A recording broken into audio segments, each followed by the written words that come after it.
আলেমদের ব্যাপারে ফেসবুকে আসতেছে, এরা একজন মিলাদ ক্যাম্প করে না।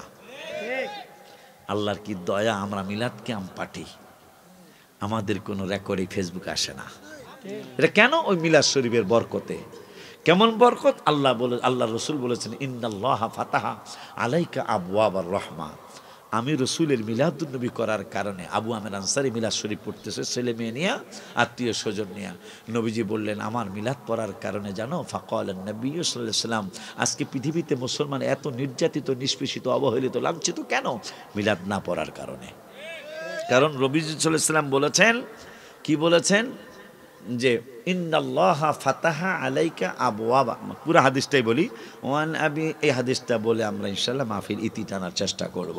ওয়ান আবি দারদাই ক্বালা মারারতু মান নবী সাল্লাল্লাহু আলাইহি ওয়াসাল্লাম ইলা বাইতি আমির আনসারী রাদিয়াল্লাহু তাআলা আন ওয়া ইউআল্লিমু ওয়াকায়া বিলাদাতিহি লিআবনাইহি ওয়া আশিরাতিহি ويقول هذا اليوم আবু দারদা রাদিয়াল্লাহু তাআলা আনহু থেকে হাদিস। এই হাদিসটা বলি ইনশাআল্লাহ আমরা আজকের মিলাদুন নবী মিলাদ মাহফিল করব ইনশাআল্লাহ।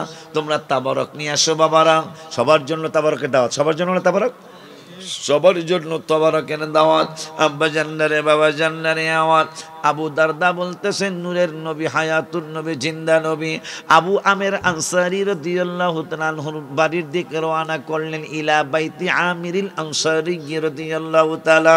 যাইতেছিল আবু দারদা। বললাম, নবী গো, নবী গো, নবী গো, আমি আপনার সফর সঙ্গী হইয়া যাইতে চাই। নবী অনুমতি দিলেন, আমিও সফর সঙ্গী হয়ে গেলাম। যাইতে যাইতে আবু আমের আনসারী রাদিয়াল্লাহু তাআলা আনহুর বাড়ি পর্যন্ত গেলাম। যায়া দেখতেছি আবু আমির আনসারী রাদিয়াল্লাহু তাআলা বিলাদাতিহি লিআবনাইহি ওয়া আশিরাতিহি, হাবিবুল্লাহর বিলাদাত শরীফের আলোচনা করতেছেন। নিজের সন্তানদেরকে দাওয়াত দিয়েছেন, ছেলে মেয়েদেরকে দাওয়াত দিয়েছেন, ওয়া আশিরাতিহি আত্মীয় স্বজনকে দাওয়াত দিয়েছেন। তাহলে মিলাদের দাওয়াত শুধু অন্যরে দাওয়াত, অন্যরে দিবেন সেইটা চলবে না। নিজের ঘরের মধ্যে ছেলে মেয়েদেরকে মিলাদুন নবীর দাওয়াত দিতে হবে। সাহাবীদের সুন্নাত। সাহাবী আবু আমির আনসারী রাদিয়াল্লাহু তাআলা সন্তানাদি আত্মীয় স্বজনকে বলতেছেন, ওয়ায়াকুলু হাদাল ইয়াউম, আজকের দিনটা কোন দিন জানো? কোন দিন? বিলাদাতিহি, হাবিবুল্লাহর মিলাদুন নবীর দিন। সুবহানাল্লাহ। তো নবীজিও দাঁড়িয়ে মুস্কি হাসতেছেন, আবু দারদাও দাঁড়িয়ে রয়েছেন। যখন মিলাদুন নবী শেষ হলো, ছেলে মেয়েদেরকে নিয়ে, আত্মীয় স্বজনদেরকে নিয়ে, নবী বলতেছেন, ফাকালান নবী সাল্লাল্লাহু আলাইহি ওয়াসাল্লাম ইন্নাল্লাহা ফাতাহা আলাইকা আবওয়াবার রাহমা। আবু আমের আনসারী রে, আমি রসুলের মিলাদুন নবী হওয়ার কারণে, আমি হাবিবের মিলাদ পড়ার কারণে রব্বুল আলামিন আকাশের সমস্ত রহমতের দরজাগুলি রব্বুল আলামিন খুলে দিয়েছে। মিলাদ কমে গেছে, রহমতও কমে গেছে।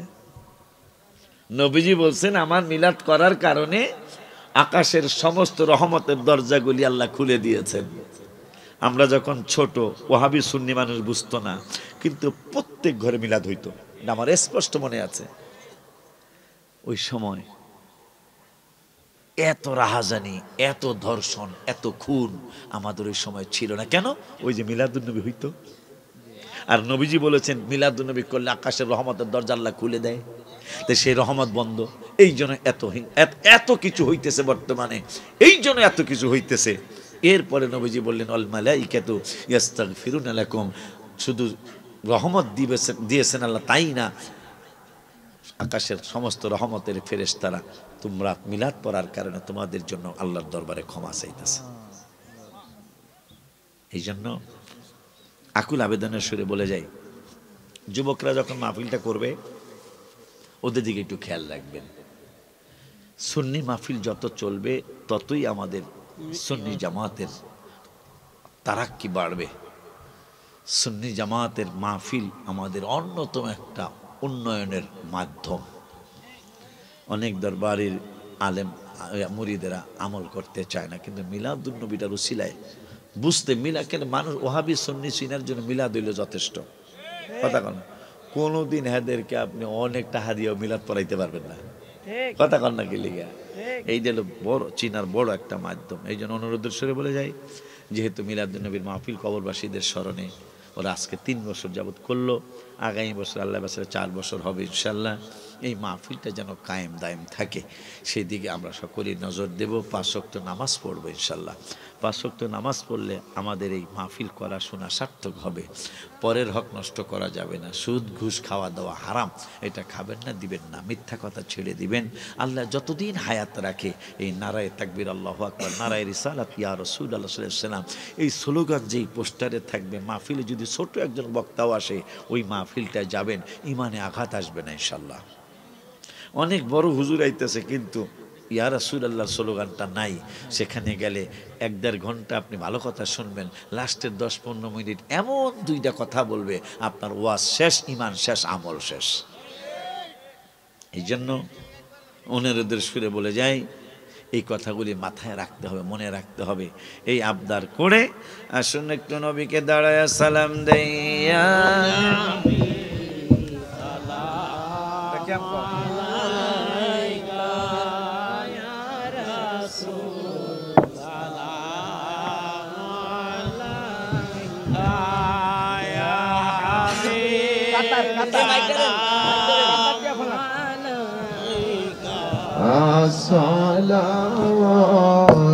সালাওয়াতুল্লাহ আলাইকা হাবিবি ইয়া রাসূলুল্লাহ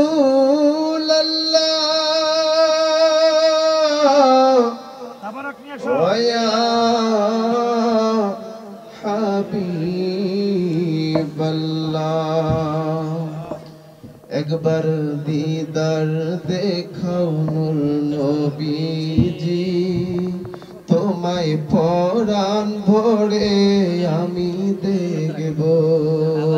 একবার দিদার দেখাও নূর নবীজি, তোমায় পরাণ ভরে আমি দেখব। তোমায় মন ভরিয়া আমি দেখব, তোমায় প্রাণ ভরিয়া আমি দেখব। ও মনের স্বাদ মিটায়া তোমায় দেখব। একবার দিদার দেখাও নূর নবীজি, তোমায় পরাণ ভরে আমি দেখব। তোমার মধুর কালাম আমি শুনব নবী গো, তোমার মধুর কালাম আমি শুনব। ও আমার হৃদয় ভরে তোমায় দেখব। একবার দিদার দেখাও নূর নবীজি, তোমায় পরাণ ভরে আমি দেখব। ইয়া নবী সালাম আলাইকা, ইয়া রাসূল সালাম আলাইকা, ইয়া হাবিব সালাম আলাইকা। সালাওয়াতুল্লাহ বালাগাল উলা বিকামালিহি হাসনাত জামিউ খিসালিহি। তাবারক কনসেপ্ট তো আপনারা কাতার দিয়া বসতে হবে, কাতার দিয়া বসতে হবে। তাবারক দিব কেমনে? হাসনাত জামিউ খিসালিহি সাল্লু আলাইহি ওয়া আলিহি সাল্লিমু ইয়া কওম বাল সাল্লু